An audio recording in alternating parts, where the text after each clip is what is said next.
There are some patterns which we carry from past incarnations. There are some patterns which we give to the child when the child was in its most fragile space we call the womb. Something may have happened. Something may have happened when that child or that whoever individual at the age of 5 until the age of 12, if a person is having any kind until the age of 12, if a person is having or child is having anxiety, there are a few reasons for that. And then I will go into the solutions. One is that individual's karmic account, which he or she has brought along. Something may have happened in his previous incarnation, due to which the impact, the samskaras, the imprint on the body, have become such that it is expressing it. That's number one.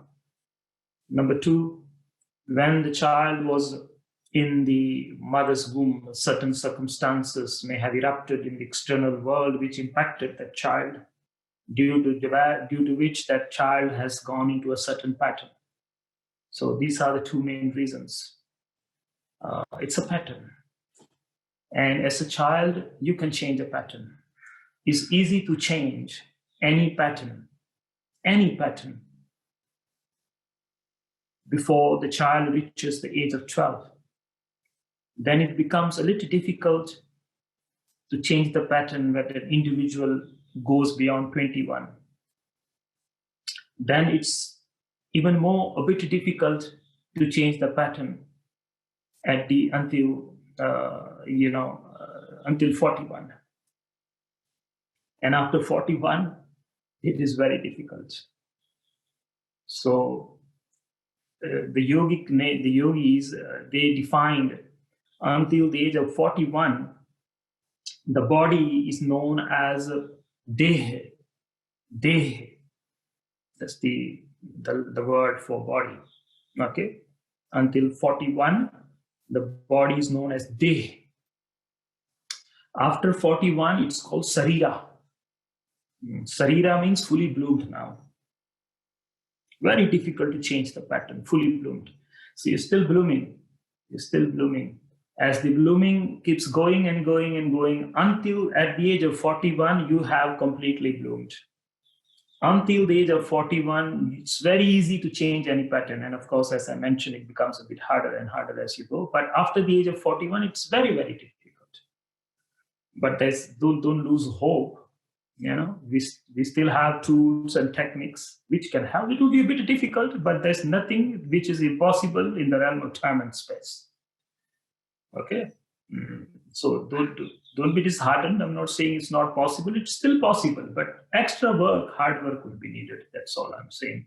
But coming back to this question, so the child is 5 years old. It's not a problem at all. There's full opportunities to change the pattern, and it can be the pattern of the past birth, or it can be the pattern of the womb, during the womb, or it can be both collectively.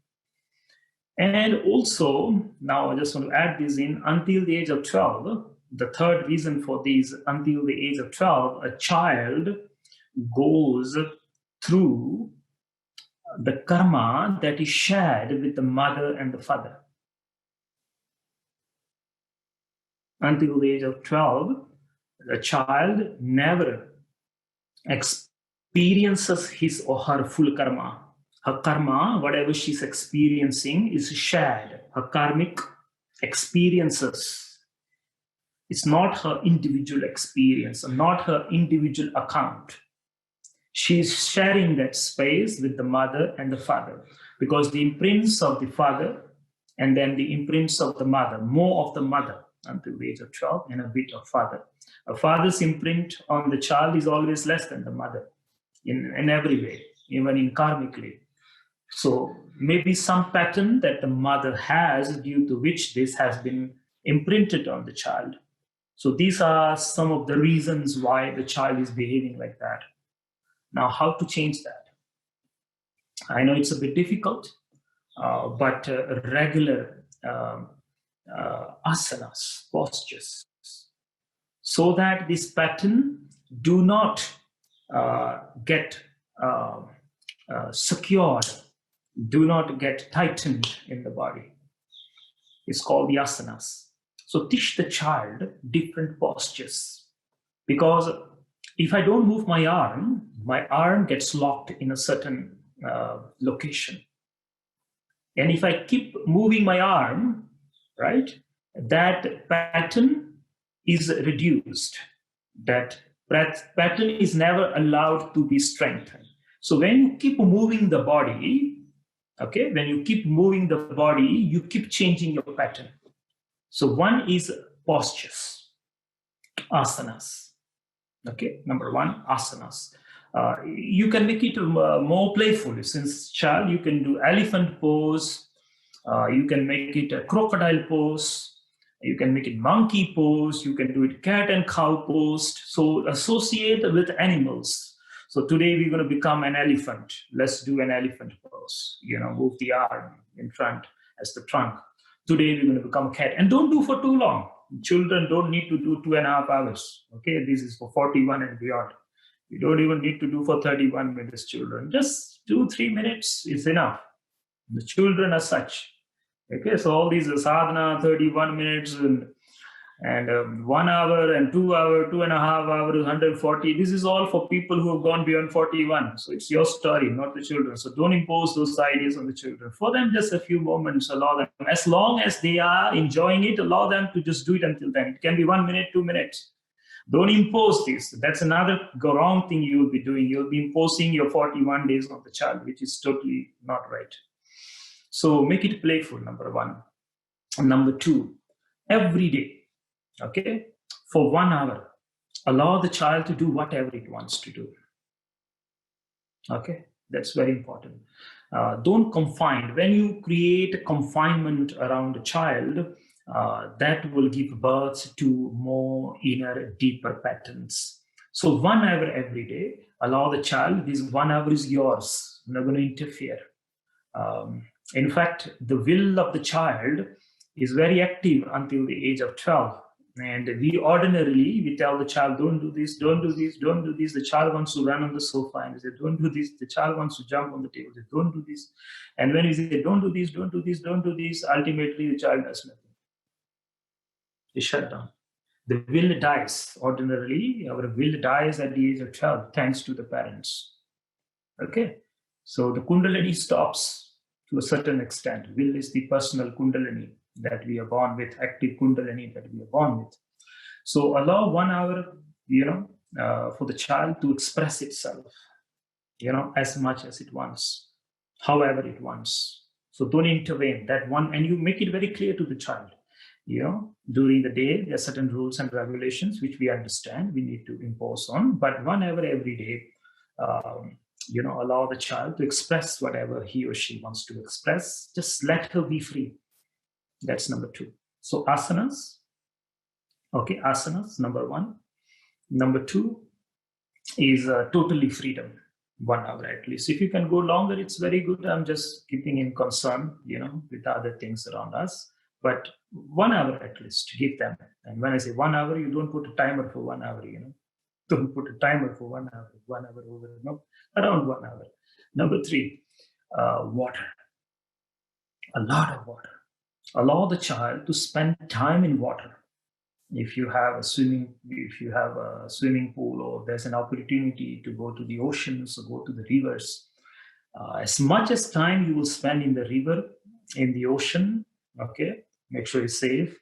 And or maybe you can have his own, the pool that you can make at home. You can put air into it and you can create that temporary pool. Get that. Allow the child to spend time. When your navel center is soaked in water for long, pattern starts to change, because the main pattern starts from here, the navel center.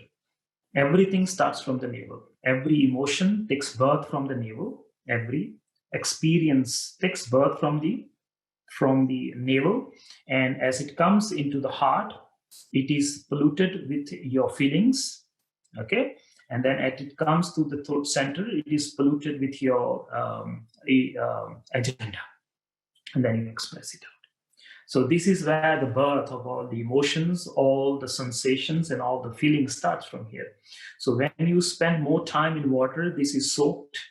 Okay, this is a good way to release the patterns. So this is another thing. The third one is, this may be a bit difficult, but you once a while at least, once in 2 weeks, ghee, hot ghee, not burning hot ghee, but warm ghee, massage the child.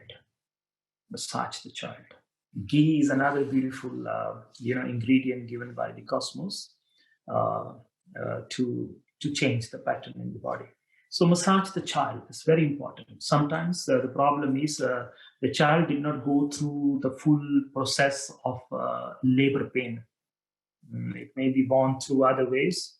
So it was not able to express that pain out as it came out of the womb through the birth channel. So that's also another factor for that. Even ladies after giving birth, not a natural birth, they also go into a certain pattern because the fear and the pain was not released. The anxiety and all that comes along as the child is carried by the mother. It's not released. So even a woman must have, after birth, she must have massages, preferred ghee, but or coconut oil or whatever. It's also fine. But for the child, it's important that the child, because he or she may have not gone through the whole releasing of the pain during the birth process. So the pain is still inside, and that is being expressed out through anxiety and other emotions. So massaging that individual at least once a week or once in 2 weeks. Ghee is preferred. Other than that, ghee can be a bit, with the smell and all that. But it's preferred. Of course, you can take a shower after that. But coconut oil is also helpful. Olive oil is also very good for that. So massaging the child, this is ultimate. We never massage our newborn children. That is missing. Due to that, the emotions which were supposed to be released never gets released. So that's another point that you can take. And I think I'll end it here. Now,